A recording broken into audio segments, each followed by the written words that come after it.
Bismillahirrahmanirrahim. Al-afatus saminata asyarata, bahaya yang ke-8 18, yaitu al-madhu, memuji. Ya. Ada orang yang senang dipuji, namanya orang apa? Angkatan, ya. Maunya diangkat, dipuji. Wa huwa manhiyun anhu fi ba'dil mawadhi'. Memuji itu ada kalanya memang dibolehkan, tapi ada yang tidak diperbolehkan dalam beberapa keadaan. Amma dzammu fa huwal ghibah. Adapun dzam, mencela, ya, masuk pada kategori ghibah. Wal waqi'atu qad dzakarna hukmuha, dan keterangan itu sudah kita jelaskan hukumnya. Wal madhu yadkhulu sittu afatin, sedangkan memuji itu ada 6 bahaya, ya, 6 bahaya. Arba'un minal madih wasnani min fil mamduh, ya. 4 bahaya itu kembali kepada al-madih, orang yang memuji, wasnani fil mamduhi, dan 2 hal yang buruk akan kembali kepada orang yang dipuji. Orang memuji ada kalanya memang sesuai dengan yang diucapkan, kemudian yang diucapkan itu ada pada diri orang yang dipuji. Tetapi ada orang memuji itu tidak sesuai dengan apa yang ada pada diri orang yang dipuji. Karena itu kemudian tentang pujian ini harus dikembalikan kepada pemilik yang sesungguhnya. Siapa pemilik pujian yang sesungguhnya? Adalah Allah Subhanahu wa ta'ala. Kalau kita mengungkap kalimat alhamdulillahi rabbil alamin, segala puji milik Allah Rabbul Alamin yang menguasai seluruh alam. Hamdun itu isim mufrad, maknanya satu, tapi mufassir sepakat kalimat alhamdu diartikan segala puji, berarti isim mufrad bermakna jamak. Karena memang puji-pujian itu hak mutlak milik Allah. Hanya Allah yang berhak untuk dipuji, dan pujian yang dialamatkan kepada Allah itu sudah tepat sasaran. Pertama adalah al-qadim alal qadim, bahwa Allah memuji kepada dirinya, ya. Itu namanya hamdun qadim alal qadim, ya. Misalnya kaitan dengan air yang dicipta oleh Allah. Allah menyampaikan, qul ara'aitum in asbaha ma'ukum ghauran faman ya'tikum bima'in ma'in. Katakanlah olehmu, apabila sumber airmu mengering, maka siapa yang bisa menumbuhkan sumber air kembali? Adalah Allah Subhanahu wa ta'ala. Berarti Allah mengangkat dirinya. Misalnya Allah menyampaikan bahwa la ilaha illa ana fattaqun, tidak ada Tuhan kecuali aku, maka takutlah kalian kepadaku. Itu artinya memuji kepada dirinya. Memuji kepada dirinya, kalau pada zat Allah boleh, tapi kalau diri kita memuji diri kita, namanya apa Pak? Air laut siapa yang garamin, ya, asin sendiri, ya, ya, bangga-banggain diri. Karena itu kita nggak boleh muji-muji diri kita. Yang kedua, hamdun qadim ala hudus, ya, pujian Allah kepada makhluk, ya, bahwa makhluk-makhluk ciptaan Allah itu istimewa, sehingga ada di antaranya yang dipuji oleh Allah Subhanahu wa ta'ala. Seperti misalnya tentang kemuliaan umat manusia. Allah menyebutkan laqad karramna bani Adam wa hamalnahum fil barri wal bahr wa razaqnahum minat thayyibat. Ya. Sungguh kami telah memuliakan anak Adam. Ya. Kemudian sungguh kami telah berikan makanan yang terbaik dan telah kami tundukkan yang di darat dan di lautan. Ya. Wa faddalnahu ala katsirin mimman khalaqna tafdila. Aku berikan kemuliaan, ya, dari makhluk-makhluk yang telah aku ciptakan. Itu Allah memuji kepada makhluk. Ya. Nah, kalau Allah memberikan pujian kepada makhluk, maka pujian itu harus dikembalikan kepada Al-Khaliq, Sang Pencipta. Karena itu ketika makhluk mendapatkan pujian dari Allah, kembalikan alamat pujian itu kepada Allah dengan kalimat Alhamdulillah. Bapak ini selama jadi pengurus masjid ini menjadi mewah, menjadi meriah, kegiatannya menjadi luar biasa. Apa kata kita? Alhamdulillah, berkat kerjasama kawan-kawan kita, tim pengurus. Jadi suksesnya tidak diambil sendiri, tapi sukses bersama. Nah, ini namanya mengembalikan pujian kepada Allah. Tapi ketika orang itu tidak mampu mengembalikan pujian, apa yang terjadi? Membusungkan dada. Siapa dulu dong? Saya.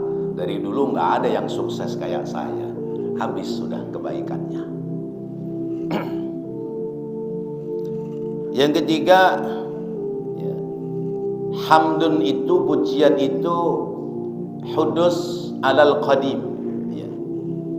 Hamba memuji kepada Allah Sang Pencipta. Itu sudah sewajarnya, karena memang pujian itu harus dialamatkan kepada pemilik yang hakiki. Sebab kita ini ibarat gambar yang dicipta oleh sang pelukis.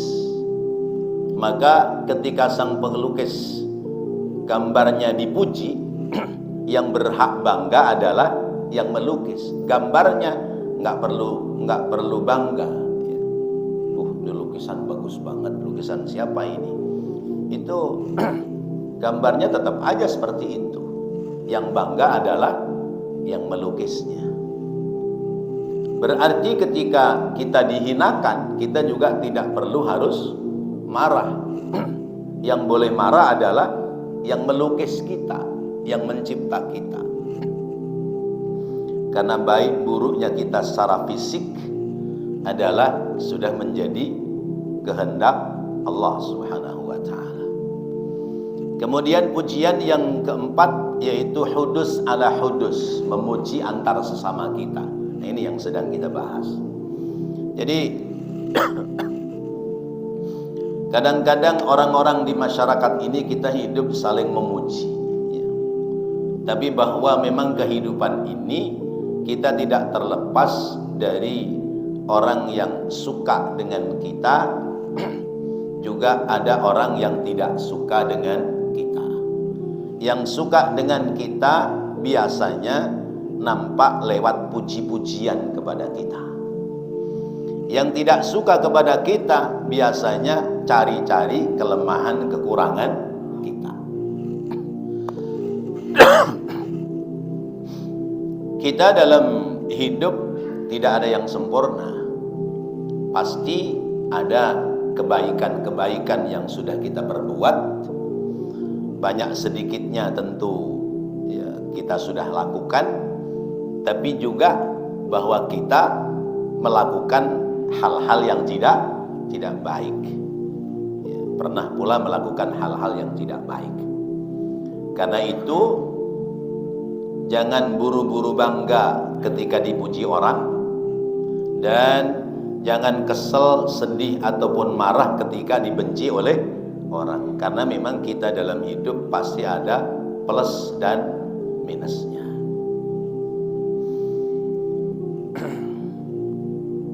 Jadi bahaya pujian itu ada 6. Arba' minal madih wasnani fil mamduh. Ya. Bahayanya yang 4 kembali kepada yang memuji, dan bahayanya yang 2 kembali kepada yang dipuji. Fa ammal madih, adapun orang yang memuji, al-awwalu annahu qad yufritu fihi fayantahiya bihi ilal kadhib. Bahwa orang yang memuji kadang-kadang pujiannya itu selangit, melampaui batas ya. Sehingga yang diucapkan itu lebih banyak pada kebohongan ya.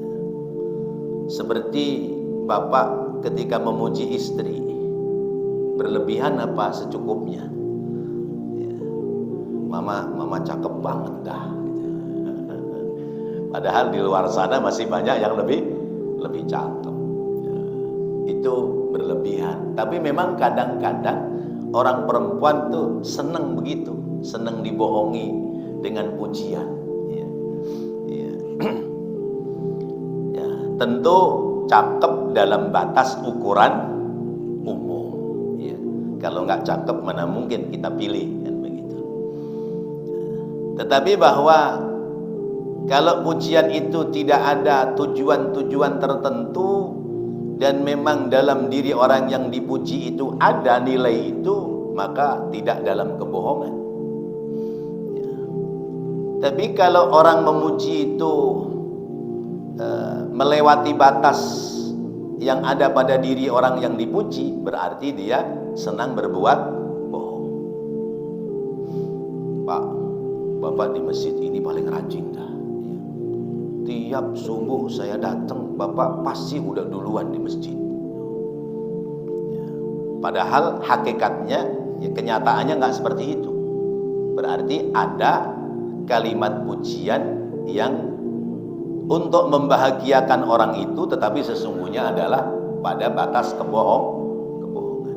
Nah, ini bahaya bagi orang memuji. Apalagi orang memuji ada niat-niat tertentu, ada tujuan-tujuan tertentu. Biasanya orang kalau ada harapan positif dari seseorang, maka komunikasinya adalah pasti awalnya ngangkat-ngangkat ya. Diangkat, dipuji, disanjung terus begitu. Nah, kalau orang itu tipe angkatan ya, tipe angkatan itu tipe orang yang senang diangkat, keluar dah tuh ya. Bangga lagi, bos ya. Mana kabar bos, pagi ini mau kemana nih bos ya. Bahas bos keluar ya. Rokok disokam sebungkus gitu. Emang ente mau kemana hari ini? Oh, saya mau ke Batusari, mau ini. Nih ongkos dia buat beli bensin. Keluar lagi. Nah, itu berarti pujian dengan harapan. Itu bahaya pertama. Ya. Qad yufritu fihi fayantahiya bihi ilal kadhib. Ya. Bohong yang pujian yang melewati batas yang ada pada orang yang dipuji, maka berarti dia sudah bohong. Wasaniyatu annahu qad yadkhulur riya fa innahu bil madhi mudhirun lil hubbi. Yang kedua, orang yang memuji akan dihinggapi dengan penyakit riya, karena dengan memuji dia menampakkan rasa cinta. Wa qad la yakunu mudmiran lahu wa la mu'taqidan li jami'i ma yaquluhu. Kadang hatinya sama sekali tidak ada rasa cinta, tetapi meyakini bahwa yang diucapkan itu akan mengandung keuntungan bagi dirinya. La mu'taqidan li jami'i ma yaquluhu fayasiru bihi mura'iyan munafiqan. Jadilah orang itu riya dan munafik. Jadi bahaya yang kedua, orang yang senang memuji itu kalaupun tidak tempati penyakit sombong adalah penyakit riya dan munafik. Dia memuji kawannya supaya kawannya berbalik memuji. Ente itu kalau baca Quran paling cakep dah. Apaan? Kalah sama ente. Bagusan ente daripada saya mah, saya nggak ada seberapanya. Nah, itu orang memuji supaya ada pujian yang kembali kepada dirinya. Apa kalau tidak ada unsur riya?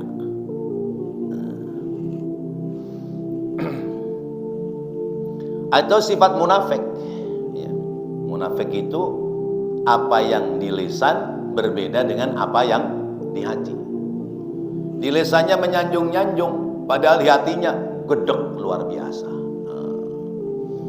Bagus nggak keluar kalimat yang jelek. Misalnya otakmu itu tajam bener, setajam ujung tongkat. Ujung tongkat tajam nggak? Ujung tongkat ya tumpul, kalau tajam bagaimana? Dipegang nyeblok ke tanah. Nah itu kan bahasanya memuji tapi sesungguhnya menghina. Nah jadi memuji itu bisa menimbulkan riya dan juga bisa munafik. Karena apa? Ada tujuan-tujuan tertentu yang boleh jadi tidak difahami oleh yang dipuji, padahal sesungguhnya adalah dalam hatinya tidak ada pujian buat dirinya. Hanya bangga-banggain depan banyak orang supaya tidak kelihatan bahwa dia itu orang yang benci kepada dirinya. Itu model yang kedua. Wasalisatu, dan yang ketiga, annahu yaqulu ma la yatahaqqaquhu wala sabila lahu ilal ittila'i alaihi. Orang yang memuji kadang mengungkapkan hal-hal yang sesungguhnya tidak diketahui secara pasti, dan tidak ada jalan baginya untuk mengetahui. Jadi orang memuji tapi nggak tahu nih ungkapan pujian ini maksudnya apa. Juga nggak tahu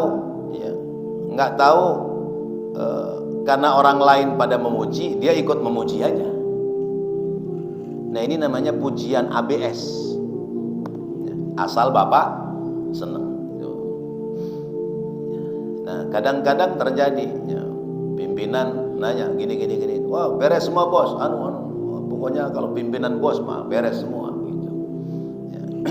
Ya kayak yang terjadi sekarang ini, kadang-kadang kan udah beres, yang penting setoran masuk semua. Ujung-ujungnya pajak naik 250%. Ya. Nah ini kan itu di Pati, di Jakarta bagaimana? Jakarta bagaimana?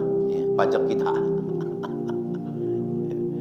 Saya diceritain teman begini, ente punya tanah, tanah ente bayar pajak tiap tahun, ente jual tanah kena pajak penjualan. Ente duit buat beli mobil kena pajak pembelian. Mobil ente pakai setiap tahun bayar pajak. Mobil ente jual dari mahal jadi murah. penjualannya kena pajak. Ente beli sepeda motor, kena lagi pembelian, ya pajak pembelian sepeda motor. Ente pakai tiap tahun bayar pajak. Duit ente berarti habis sama pajak. Tuh kata teman saya begitu. Masya Allah. Ya kalau pajaknya dimanfaatkan dengan baik, ya. Tapi ternyata nggak tahu alhamdulillahnya apa ini, saya nggak paham kemana arahnya ya. Masya Allah. Ini kenapa belok ini? Pujian tadi, pujian. Ya. Jadi memang pujian itu bisa berbahaya. Ya. Yang paling bahaya itu ABS. Itu. Ya. Asal bos senang. Padahal bosnya bertindak sewenang-wenang.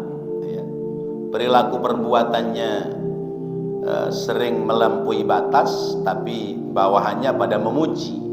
Maka akhirnya keluar kalimat, jangankan demo 500 orang, 5.000 orang juga gua layani. Akhirnya kacau. Itu salah satunya adalah akibat dari sanjungan oleh bawahannya. Ini karena masih hangat, jadi kita pakai buat contoh. Kemudian yang keempat, annahu qad yafrahul mamduh wa huwa zalimun aw fasiq. Orang memuji kadang membuat senang terhadap orang yang dipuji, sementara dia itu zalim atau fasik. Orang yang dipuji itu orang zalim atau orang fasik. Wa dzalika ghairu jaizin, dan yang seperti itu tidak diperbolehkan. Ada orang zalim, karena kezalimannya itu sudah luar biasa, maka semua orang bisanya memuji.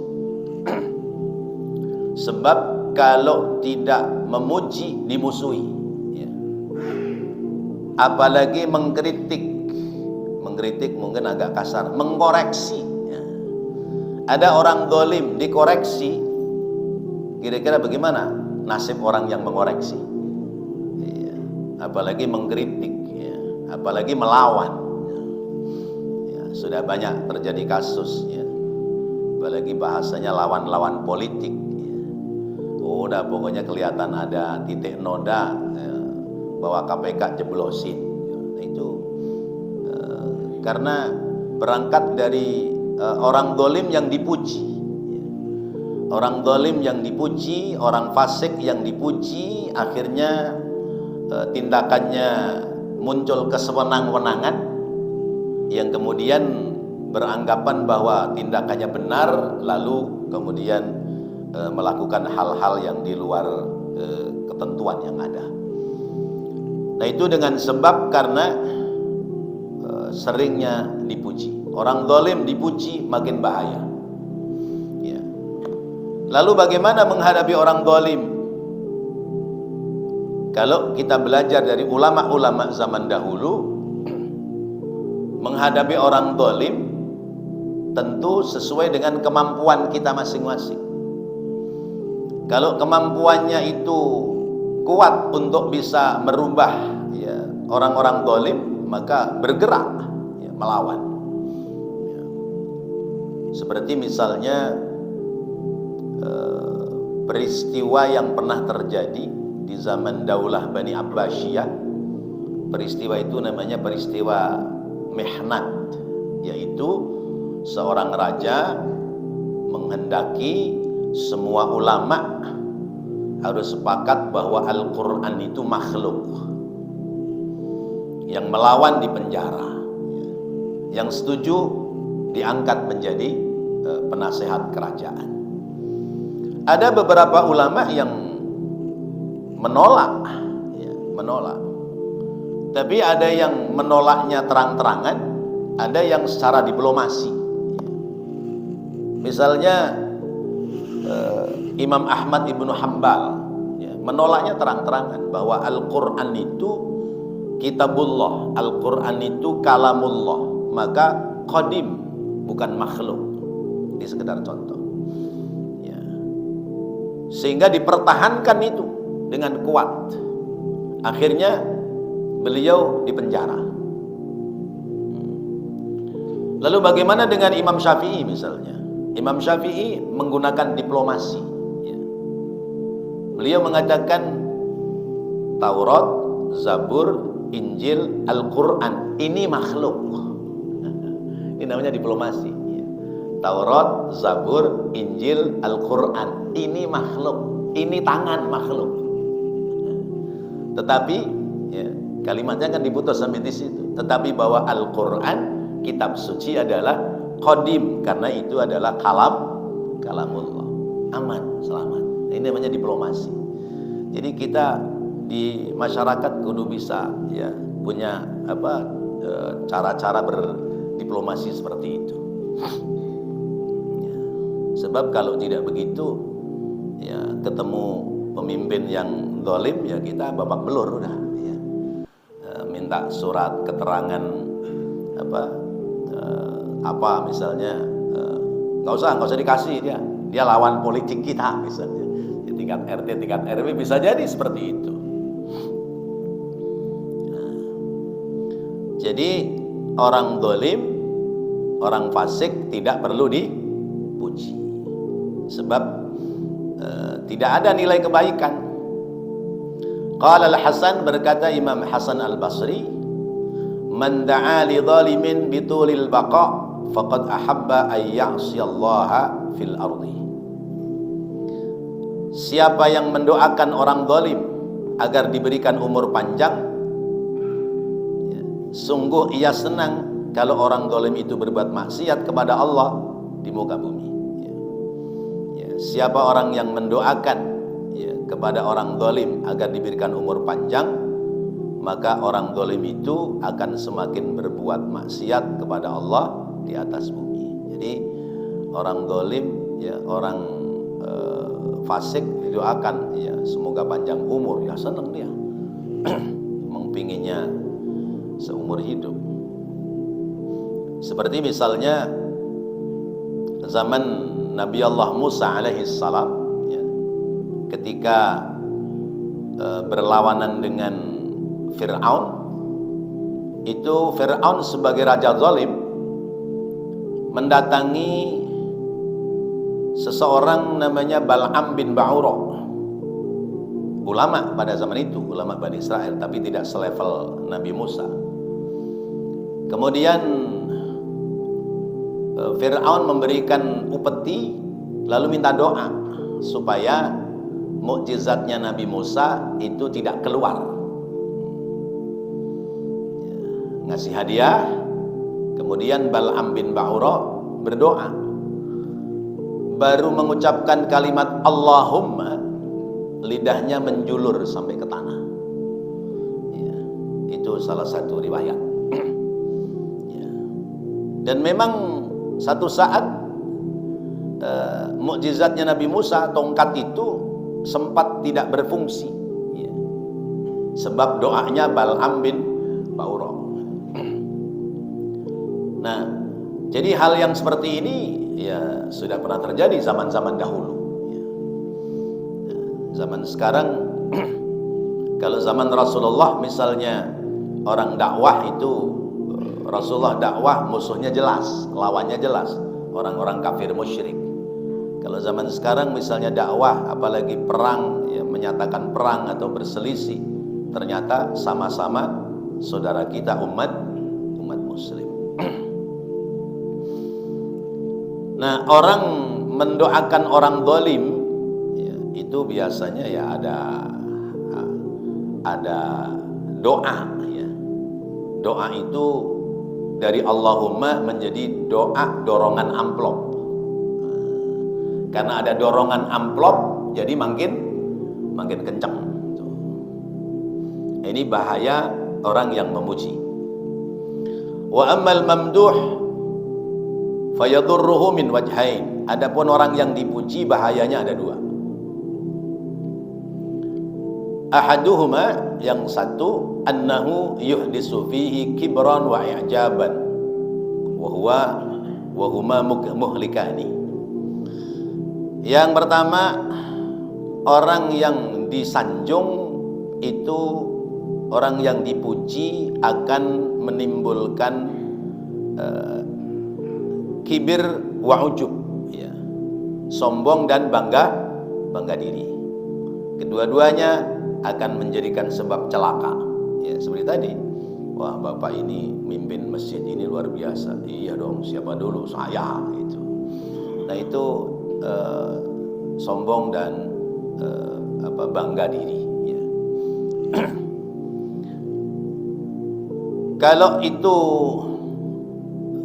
ada dalam diri orang yang disanjung, merasa ada ujub dan sombong, kibir,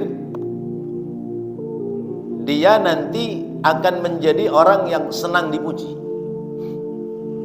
Sehingga kalau dia tidak kena pujian, itu dia akan muncul rasa amarah.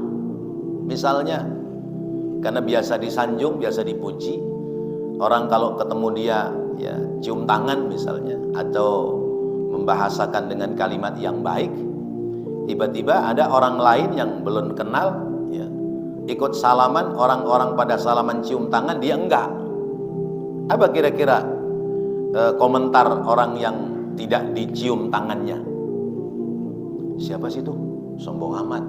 Orang lain aja pada cium tangan sama saya. Ngapa sih dia nggak mau cium tangan saya? Emang nggak tahu siapa saya? Masya Allah.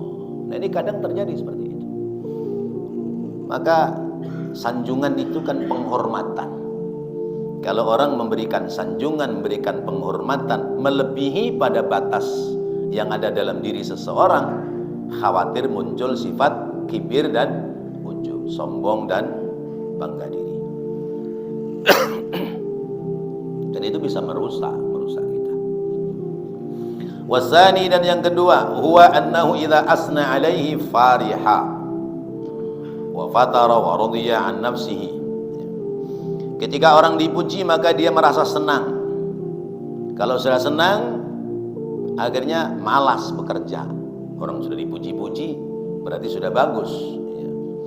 Lalu radiya an nafsihi, puas diri dengan apa yang diperbuat. Kayak bahasa Jawa, ya. Bahasa Jawa itu kan, ya, ada istilah pangkon, ya. Ini banyak orang Jawa, ya. Bahasa Jawa itu kalau dipangku mati, ya. No dipangku jadi en. Nah, itu orang seringnya mendapatkan sanjungan itu, ya, senang, kemudian malas dan merasa puas dengan apa yang telah diperbuat. Ini bahaya orang yang dipuji. Wa qalla tashmiruhu lil amali, ya, tidak lagi bersemangat dalam melakukan perbuatan karena merasa sudah sukses. Mana bukti suksesnya? Pujian lewat teman-teman sekitarnya. Fa in salimal madhu min hadhihi al afat fi haqqil madih wal mamduh lam yakun bihi ba'sun bal rubbama kana manduban ilaihi. Kalau orang selamat dari penyakit seperti ini, baik yang memuji maupun yang dipuji, maka orang boleh memuji orang lain manakala layak disematkan pujian, dan itu merupakan hal yang sunnah, ya, hal yang lumrah, sunnah. Jadi kalau memang orang itu ada kebaikan, ya, kita berikan pujian, ya, tapi tidak dalam berlebih-lebihan.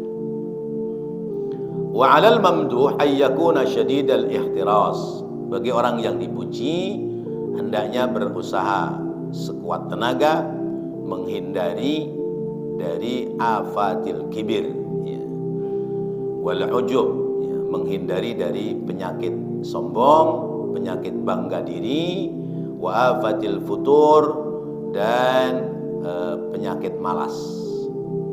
Wa yatadzakkaru annahu ya'lamu min nafsihi ma la ya'lamul madih, dan harus sadar bahwa dalam dirinya masih banyak kekurangan yang tidak diketahui oleh orang yang memujinya.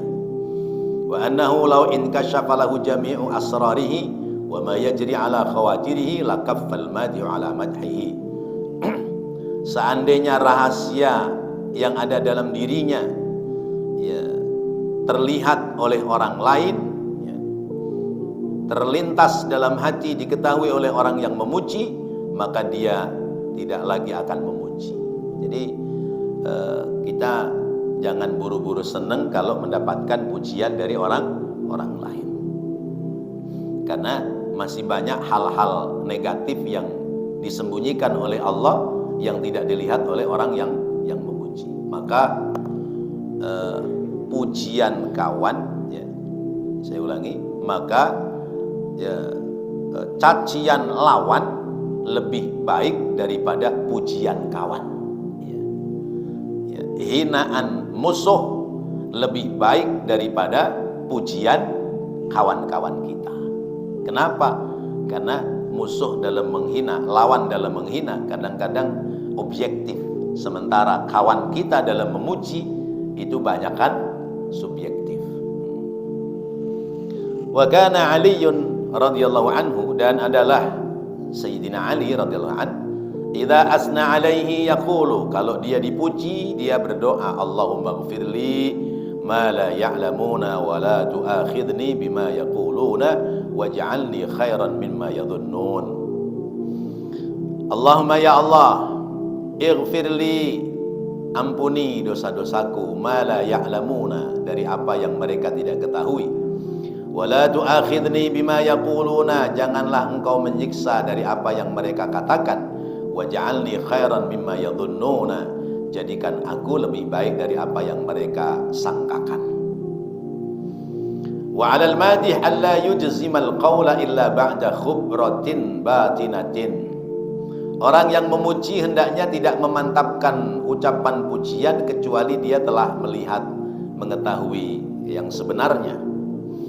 Sami'a Umaru radhiyallahu anhu rajulan yusni ala rajulin.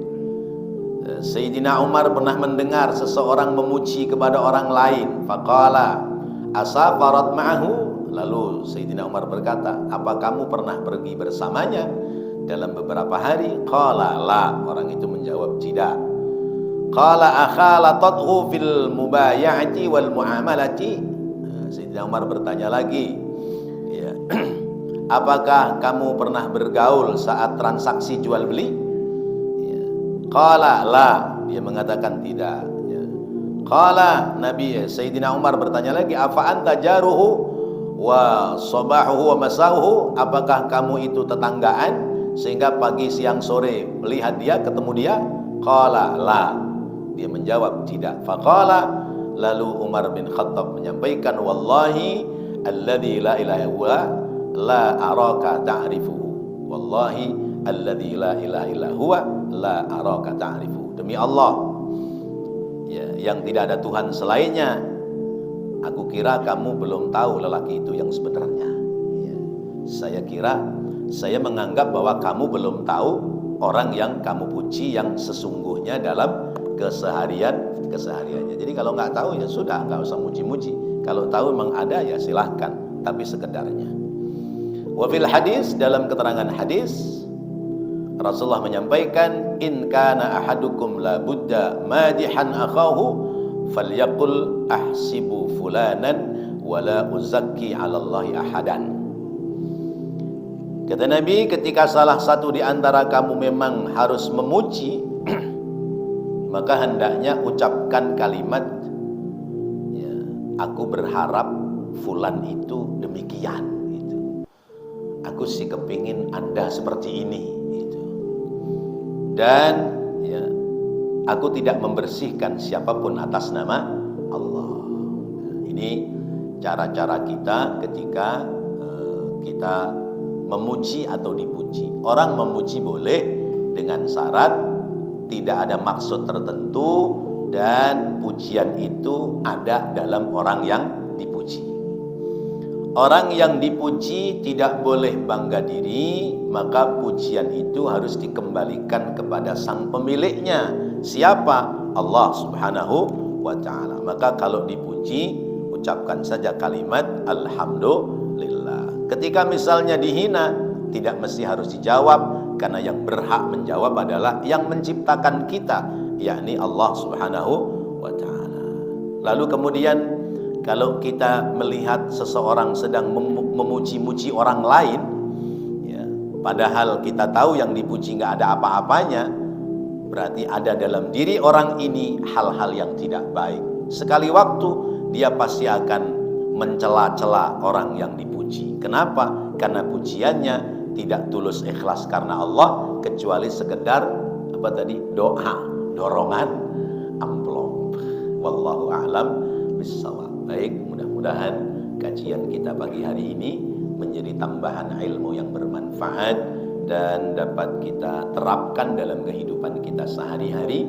Amin ya Allah ya Rabbal alamin. Al-Fatihah. A'udzu billahi minasyaitonir rajim. Bismillahirrahmanirrahim. Alhamdulillahi rabbil alamin arrahmanir rahim maliki yaumiddin. Iyyaka na'budu wa iyyaka nasta'in. Ihdinas siratal mustaqim. صراط الذين أنعمت عليهم غير المغضوب عليهم ولا الضالين آمين. بسم الله الرحمن الرحيم. اللهم صل على سيدنا محمد وعلى آل سيدنا محمد. اللهم إنا نسألك علما نافعا وعملا متقبلا ورزقا حلالا طيبا مباركا وإلى الخير قربنا وعن الشر أبعدنا واقضي حوائجنا في الدين والدنيا والآخرة. صلى الله على سيدنا محمد وعلى آله وصحبه وسلم والحمد لله رب العالمين. سبحانك اللهم وبحمدك أشهد أن لا إله إلا أنت أستغفرك وأتوب إليك. Terima kasih dan mohon maaf. Wassalamualaikum warahmatullahi wabarakatuh.